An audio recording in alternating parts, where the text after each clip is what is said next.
মহোদয়া, উনি বিরোধী দলনেতা হিসেবে আমাকে আমন্ত্রণ জানিয়েছেন। আমি দিল্লিতে থাকার কারণে গতকাল আসতে পারিনি। আমি গতকাল সোশ্যাল মিডিয়াতে আমার ওয়েলকাম করেছিলাম। আজকে আমি ওনার কাছে দেখা করার জন্য 11টার সময় আমাকে আজকে আমি সাক্ষাৎকারের জন্য এসেছি।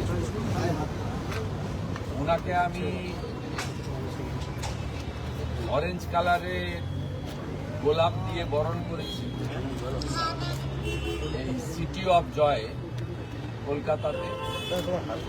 আমি গেরুয়া অঙ্গবস্ত্রম ওনাকে পরিয়েছি স্বামী বিবেকানন্দের আধ্যাত্মিক ভূমিকা এবং প্রভু শ্রী চৈতন্যদেব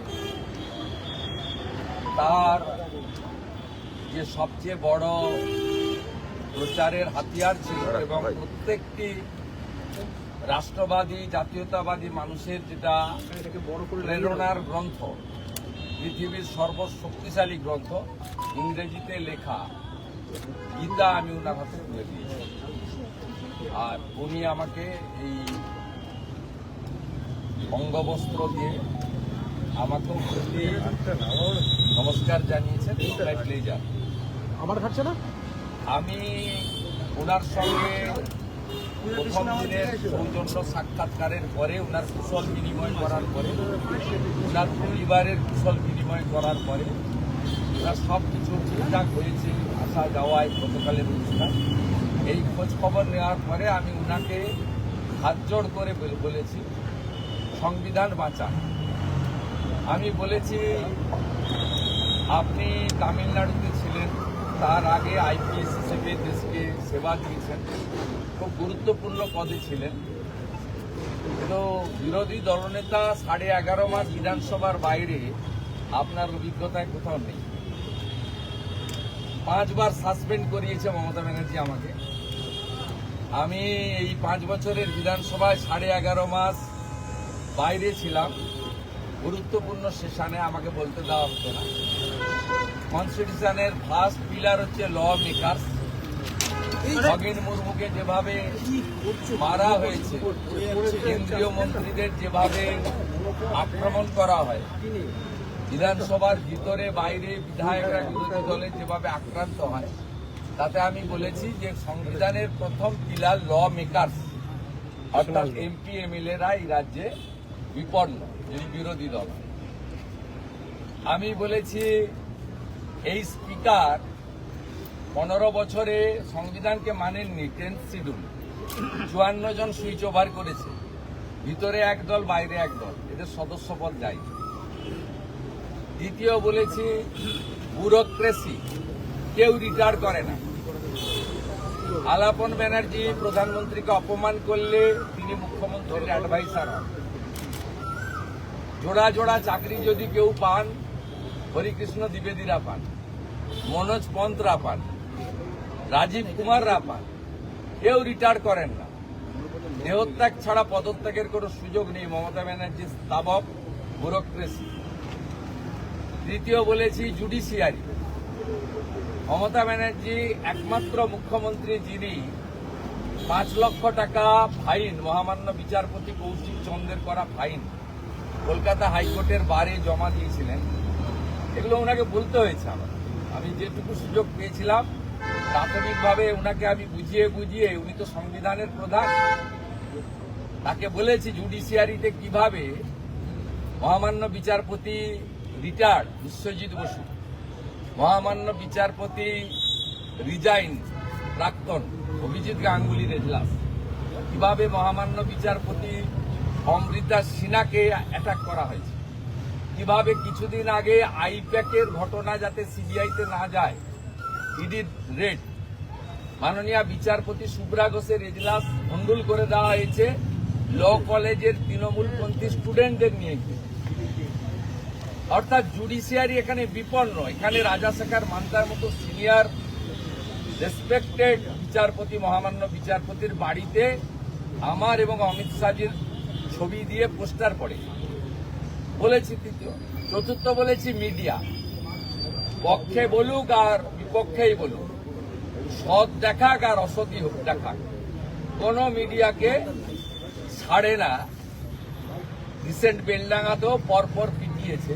অর্থাৎ সংবিধানের চতুর্থ স্তম্ভ মিডিয়াও বিপন্ন। বিশেষ করে ইউটিউবার এবং সোশ্যাল মিডিয়ার লোকেদের তো জেলে পুরেছে, এমন কোন লোক বাকি নেই যারা সরকারের বিরুদ্ধে বলেছে তাকে জেলে পড়েনি। আমি এই 30 মিনিটের কথোপকথনে ওনাকে এগুলো বলেছি এবং বলেছি পশ্চিমবাংলায় মুখ্যমন্ত্রীর এজেন্ডা 1 হাই অ্যাপিজমেন্ট। তিনি এখন সারাদিন ভাত খেয়ে বিকেলবেলা হিজাব করে খাবার খেতে ব্যস্ত। প্রত্যেক দিন 550 কিলোমিটার বেড়া নেই, হু করে বাংলাদেশি মুসলমান ঢুকিয়ে জনবিন্যাস বদলে দিয়েছে। বাংলা বিপন্ন। আমি বলেছি বিজেপির লোকেদের মুখ্যমন্ত্রী, মন্ত্রী, উপমুখ্যমন্ত্রী, সরকারি ক্ষমতার দরকার নেই। ভারতবর্ষের সিকিউরিটির প্রশ্নে আপনি যাতে আমাদের সীমান্তের জমি দিয়ে ইমিডিয়েট সীমান্ত সুরক্ষিত হয়, জনবিন্যাস এবং অবৈধ অনুপ্রবেশকারী মুক্ত হয়, ভারতবর্ষের সুরক্ষার ক্ষেত্রে দয়া করে আপনি দেখুন। উনি শুনেছেন, উনার মুখের কোনো কথাই বলবো না, এটা আনএথিক্যাল কাজ। উনি যা বলেছেন আমি সব শুনেছি। প্রথম দিনে যেটুকু উনাকে ব্রিফ করে দেওয়া উচিত ছিল, as a responsible leader of opposition of the state, to save our constitution, to save our democracy, মুক্ত করো ভয়, ফিয়ার সাইকোসিস কাটানো বাংলা। বড় কথা হচ্ছে ভয়, সবার চোখে মুখে ভয়, কে দেখছে, কে দেখে নিচ্ছে, কে বলছে, সবার ভয়। এটুকু বলার আজকে বলেছি। আমি হোপফুল যে উনি ব্যবস্থা নেবেন। তবে একটা কথা বলতে পারি, রাষ্ট্রপতি দ্রৌপদী মুর্মু মহোদয়ার সঙ্গে যা ঘটেছে এটা নিয়ে কিন্তু সকলে উদ্বিগ্ন। আমি কাউকে আবার বলছি, মিসকোট করবো না, সকলে উদ্বিগ্ন। আমি স্পেসিফিক বলেছি যে রাজ্যে রাষ্ট্রপতি মহোদয়ের প্রোটোকল মানা হয় না, সিভিক ভলেন্টিয়ার পাঠানো হয় তার নিরাপত্তার জন্য, তার অনুষ্ঠান স্থলের পারমিশন হয় না, জায়গা চেঞ্জ করতে হয়, সেই রাজ্যে আর কিছু বাকি নেই। Please take strong action against existing chief secretary and DGP.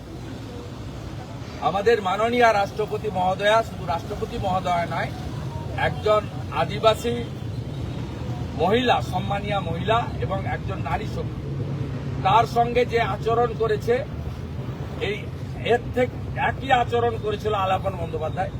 তিনি অবসরকালীন সুযোগ এখনো পাননি, কোর্টে মামলা চলছে।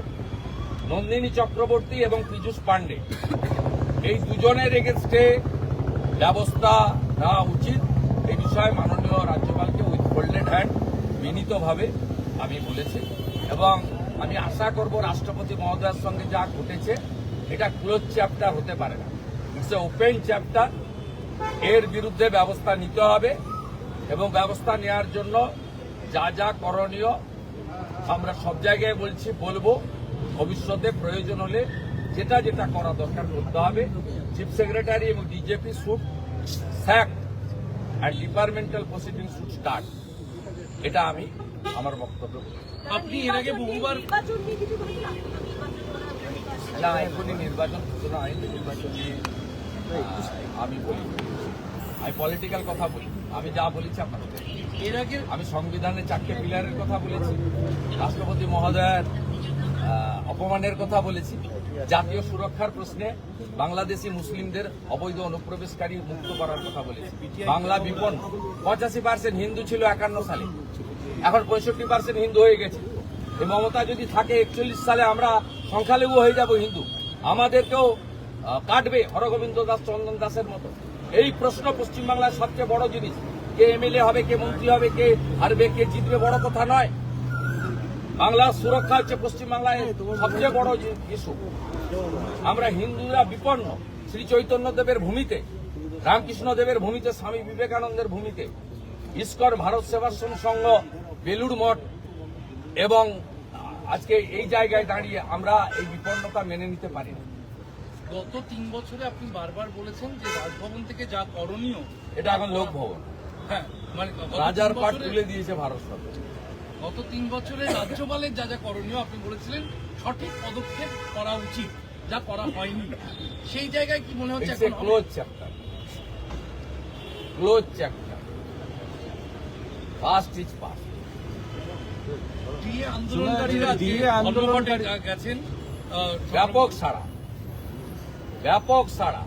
বেতন কাটলে আর আজকে না আসার জন্য যদি কারোর উপরে কোনো জুলুম হয়, বিরোধী দলনেতা দল দেখবে না, কর্মচারী, শিক্ষকের, পুলিশ কর্মীর পাশে দাঁড়াবে। আমরা বিজেপি সরকারে এলে ৪৫ দিনের মধ্যে 7th পে কমিশনের টাকা দেব, এরিয়ার মিটিয়ে দেব সুপ্রিম কোর্টের উপরে, এবং 8th পে কমিশনের কমিটি করব। প্রত্যেকটা পুলিশ কর্মী, সরকারি কর্মচারী মিনিমাম 20 থেকে 25,000 টাকা বেতন বিজেপি আসার 45 দিনের মধ্যে পাবে। বেতন বৃদ্ধি হবে। এটা ঝাঁটিয়ে বিদায় করুন, নিরপেক্ষ হন, আমাদের পক্ষে হওয়া দরকার।